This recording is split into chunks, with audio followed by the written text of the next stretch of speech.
Welcome to my channel. ఈ వీడియోలో మనం ఇటీవల కాలంలో జరిగిన ప్రకృతి వైపరీత్యాల గురించి, ఇటీవల కాలంలో శాస్త్రవేత్తలు జరిపిన పరిశోధనల గురించి, నేషనల్ ఇంటర్నేషనల్ బయాలజికల్ పార్కుల గురించి, ఇటీవల కాలంలో కేంద్ర ప్రభుత్వం తీసుకొచ్చిన పథకాల గురించి, అదేవిధంగా వన్యప్రాణి సంరక్షణల గురించి, ఏ పరీక్షకి వెళ్ళినా ఇటీవల కాలంలో అనే శీర్షికతో ప్రశ్నలు రావడం మనం చూస్తూ ఉన్నాం. ఇవి చాలా ముఖ్యమైన ప్రశ్నలు.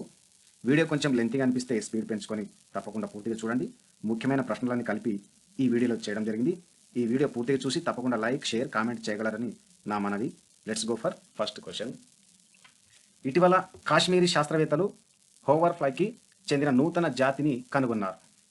ఇవి కందిరీగలాగా శబ్దం చేస్తాయి. ఇవే ఈ ఫిగర్లో ఉన్నటువంటి హోవర్ ఫ్లైస్, ఫ్లవర్ ఫ్లైస్ అని పిలుస్తారు. ఇవి చిన్నవిగా, కొన్ని పెద్దవిగా కూడా ఉంటాయి. ఇవి మకరందము మరియు పుప్పొడిను ఆహారంగా తీసుకుంటాయి. ఇవి గుర్తుపెట్టుకోవాలి. ఇవి వివిధ ఆవాసాల్లో పరాగ సంపర్కనకు దోహదపడుతూ ఉంటాయి. రెండోది, ఇటీవల పరిశోధకులు బృందం ఒక ఔషధ మొక్కను బీహార్ గయాలోని బ్రహ్మయోని కొండలలో కనుగొన్నారు. దాని పేరే మనం గుర్మార్ అని దీన్ని పిలుస్తూ ఉంటాం. అదేవిధంగా దీన్ని యాంటీ డయాబెటిక్ హెర్బ్ అని అంటారు. ఇది రక్తంలో చక్కెర స్థాయిని తగ్గిస్తుందంట. ఈ మొక్క మనం ఏదైతే ఈ ఫిగర్లో ఉందో ఈ మొక్కను గమనించినట్లయితే దీన్ని మనం రక్తంలో చక్కెర స్థాయిని తగ్గించడానికి ఉపయోగపడుతుందని శాస్త్రవేత్తలు కనుగొనడం జరిగింది. దీన్ని యాంటీ డయాబెటిక్ డ్రగ్ BGR-34ను అభివృద్ధి చేయడానికి ఉపయోగిస్తారు. ఇంకోటి, అమెరికా మరియు కెనడా దేశాల్లో ఇటీవల జరిగిన అటవీ కార్చిచ్చులు పైరోక్యుములోనింబస్ మేఘాలను, ఇదే అండి కార్చిచ్చుకు సంబంధించిన ఫోటో, సృష్టించాయి. పైరోక్యులోనింబస్ నింబస్ మేఘాలను ఫైర్ క్లౌడ్ అని కూడా పిలుస్తారు. ఈ మేఘాలు 50,000 అడుగుల వరకు చేరుకోగలవు. అవునా? పైరోక్యులోనింబస్ నింబస్ మేఘాలు కాంతిని ఉత్పత్తి చేయగలవంట. అదేవిధంగా ఇవి అత్యధిక వర్షపాతాన్ని కలిగించవు. ఇవి మరలా అత్యధిక కార్చిచ్చులకు దారి తీయునంట. అదేవిధంగా నింబస్ మేఘాలు ఏర్పడడానికి ముఖ్యమైన కారణం ఏంది? వాతావరణ మార్పులు ప్రధాన కారణమని శాస్త్రవేత్తలు భావించారు. ఇంకో ప్రశ్న చూసినట్టయితే మనకు గురు ఘాసీదాస్ టమోర్ పింగ్లా టైగర్ రిజర్వ్ ఛత్తీస్గఢ్ రాష్ట్రంలోని ఉత్తర భాగం వైపున కలదు. ఇదేనండి, ఇది మధ్యప్రదేశ్ మరియు జార్ఖండ్లకు సరిహద్దుగా ఇది కలదు. ఛత్తీస్గఢ్ రాష్ట్రంలో 4వ టైగర్ రిజర్వ్గా దీనికి పేరు. అదేవిధంగా మరి జీవజాతులు ఏవేవి ఉంటాయి దాంట్లో అంటే టైగర్, హైనస్, ఇంకొన్ని రకాలైనటువంటి జంతువులు కూడా ఉంటాయంట అందులో. ఇంకోటి, గ్లోబల్ నావిగేషన్ శాటిలైట్ సిస్టమ్ గురించి,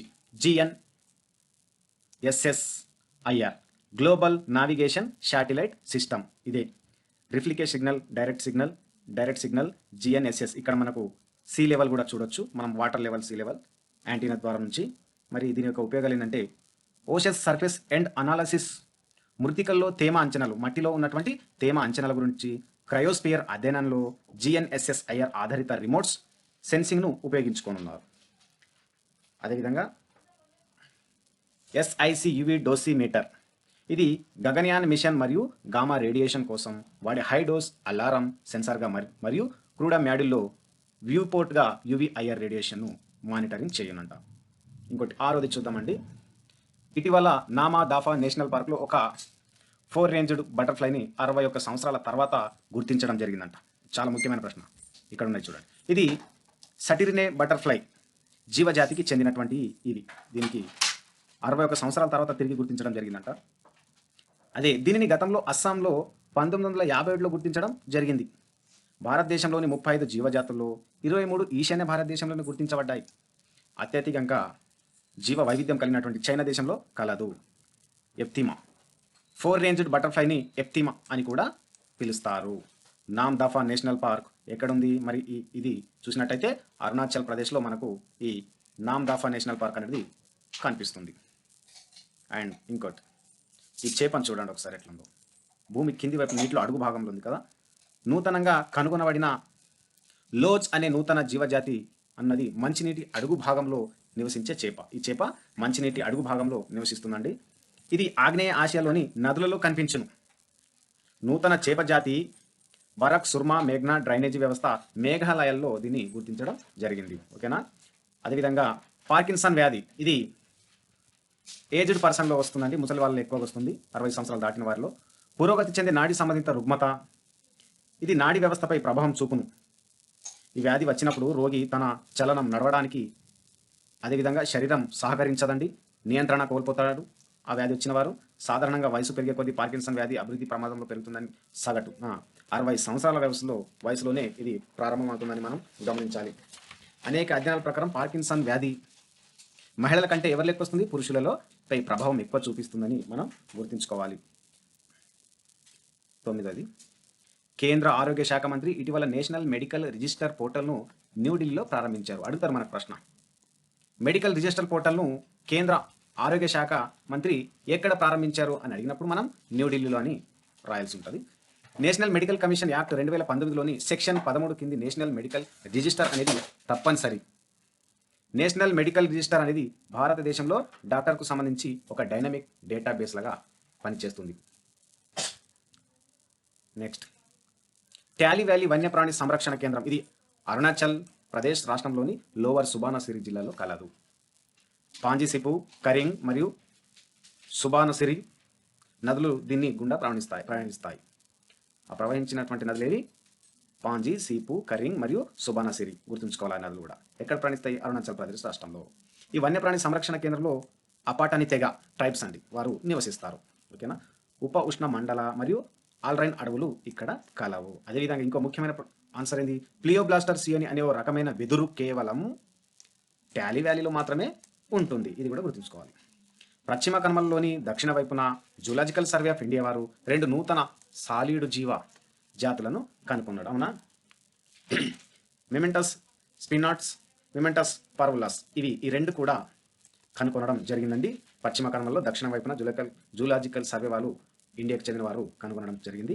అదేవిధంగా ఇవి మిమెటైటియా అనే సాలిడ్ కుటుంబంకు చెందినవి.